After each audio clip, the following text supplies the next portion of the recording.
Hello everyone, Namaste.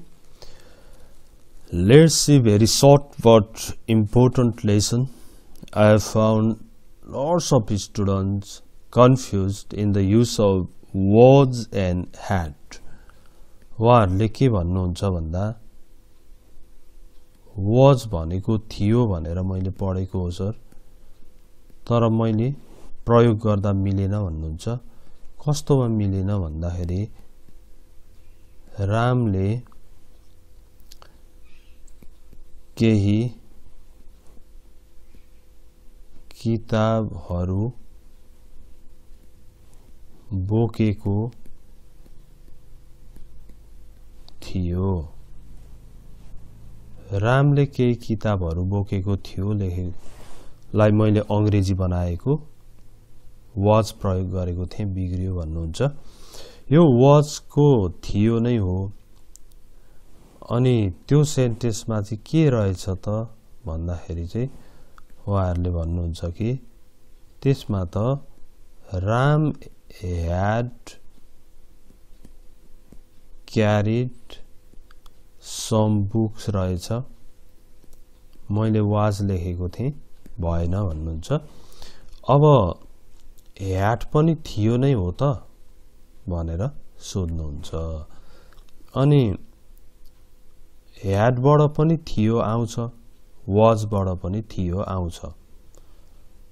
हेर्नु है, अब कसरी चाहिँ बुझ्ने त यो कुरा भन्ने छ। यो एउटा आजको लेसन यति नै हो, सर्ट लेसन हो, अन्त्यसम्म हेर्नु होला।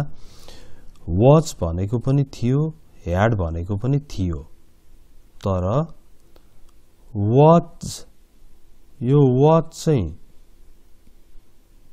was भनेको चाहिँ डट भइरहेको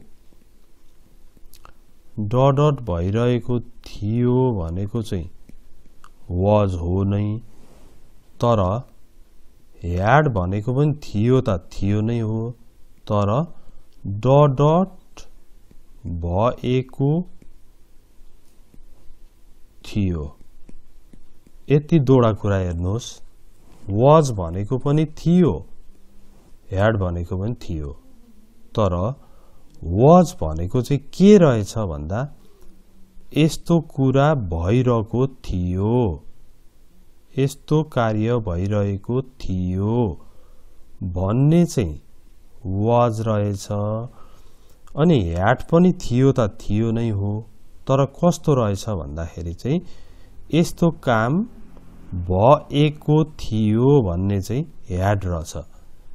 भनेपछि थियो भए पनि was र had लाई कसरी बुझ्ने रहेछ भन्दा काम भइरहेको थियो भन्ने बेलाको थियो चाहिँ was रहेछ, काम भएको थियो, काम सिधिएको थियो भन्ने खालको थियो चाहिँ had रहेछ।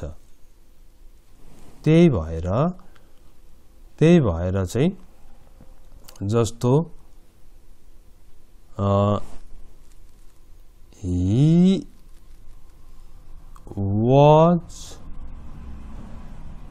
he was हेर्नु है, he was cooking meat, ऊ मासु पकाइरहेको थियो, पकाउँदै थियो, पकाइरहेको थियो, काम भइरहेको अवस्थाको थियो चाहिँ was नै रहेछ। पकाइरहेको थियो, पकाइरहेको थियो, थियो त थियो नै हो, तर कस्तो त पकाइरहेको थियो, काम भइरहेको थियो भन्ने खालको थियो चाहिँ यो रहेछ। तर हेर्नुहोस् त he had cooked meat, उसले मासु पकाएको थियो, पकाउने काम सिधिएको बेलाको थियो चाहिँ काम भएको थियो भन्ने थियो चाहिँ had नै रहेछ। यो चाहिँ पकाएको हो, पकाएको थियो भयो। यो पकाइरहेको थियोको थियो चाहिँ was नै हो पकाएको थियो भन्ने चाहिँ had हो okay he was he was cooking meat पकाइरहेको थियो he had cooked meat पकाएको थियो ओके यसको अभ्यास अलिक हेर्नुपर्छ अनि कन्फ्युजनहरु हट्छ जस्तो Ram was planting flowers. Ram was planting flowers. Ram फूल रोपिरहेको थियो फूल रोप्ने काम भइरहेको थियो चाहिँ यो भयो Ram was planting flowers. Ram was planting flowers भयो अनि रामले फूल रोपेको थियो हेर्नु त Ram had planted flowers. रामले फूल रोपेको थियो Ram was planting flowers रोपिरहेको थियो रोप्दै थियो यहाँ काम भइरहेको बेलाको थियो चाहिँ यो रोपेको थियो काम सकिएको बेलाको थियो चाहिँ had Ram फूल रोप्दै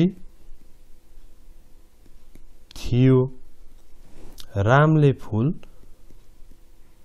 रोपेको थियो रोप्दै थियो र रोपेको थियो यहाँ हेर्नु है रोप्दै थियो रोपेको थियो त्यस्तै was भनेको थिइन पनि हुन्छ ओके थियो थिइन थिए सबै हुन्छ नि यसमा अब यो जस्तो यहाँ हेर्नु है ठुलो पानी पर्दै थियो र ठुलो पानी परेको थियो यो ठुलो पानी पर्दै थियो भनेको चाहिँ काम हुँदै थियो अब ठुलो पानी परेको थियो भने अगाडि चाहिँ ठुलो पानी परेको थियो त्यही भएर पहिरो गयो भन्ने खालको कुरा हुन सक्छ अब यो थियो चाहिँ was हो यो थियो चाहिँ had हो okay It was raining heavily भयो अनि यो चाहिँ it had rained heavily भयो परेको थियो नै हो तर काम भइसकेको अवस्थाको थियो यो काम भइरहेको बेलाको थियो चाहिँ was नै हुन्छ अब हामीले was लाई थियो मात्र भनेर हुँदैन थिइन पनि हुन्छ र तपाईको कुरा गर्दा थिए पनि हुन्छ यसरी फरक पर्छ अब कुनै काम भइरहेको थियो काम गर्दै थिइन् म यसो गर्दै थिए भनेका बेलाको चाहिँ was नै हो ओके काम भइरहेको बेलाको जस्तो he was going to college ऊ कलेजतिर जाँदै थियो भयो। अनि अब she was going to college. उनी कलेजतिर जाँदै थिइन् भयो। अनि 3 नम्बरमा म यसलाई सेभ हुन दिउँ है। was भनेको थियो थिइन् हुन्छ लेडिजहरुसँग र आई सँग चाहिँ was लायो भने थिए हुन्छ। अब यो एक्जाम्पलमा हेर्नुहोस् त he was going to college. ऊ कलेजतिर जाँदै थियो भयो। she was going to college. उनी कलेजतिर जाँदै थिइन् भयो। अब म कलेजतिर जाँदै थिएँ भन्दा चाहिँ फेरि I was going to college. म कलेजतिर जाँदै थिएँ भयो। यसरी हुन्छ। He was going to college, she was going to college, I was going to college. अब यस्तै गरी had को मिनिङ पनि एकपल्ट अलिक डिटेल रूपमा हेरौं। यो had भनेको थियो त थियो तर कस्तो थियो? एको थियो हो, एका थिए अनि एको थिए पनि हुन्छ, एकी थिइन् पनि हुन्छ। यसरी had को व्यापक मिनिङ चाहिँ यस्तो हुन्छ। एको थियो भन्दा राम had यो v3 come here. राम यहाँ आएको थियो, एको थियो भयो। एका थिए हेर्नु है। They had come here. तिनीहरू यहाँ आएका थिए, एका थिए भयो, आएका थिए भयो। 3 नम्बरमा एको थिए। I had seen you before. मैले हजुरलाई पहिला देखेको थिएँ।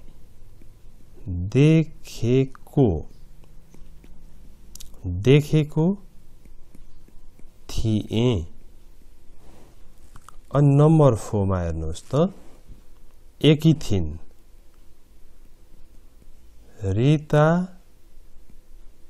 had called you. रिताले तिमीलाई फोन गरेकी थिइन्।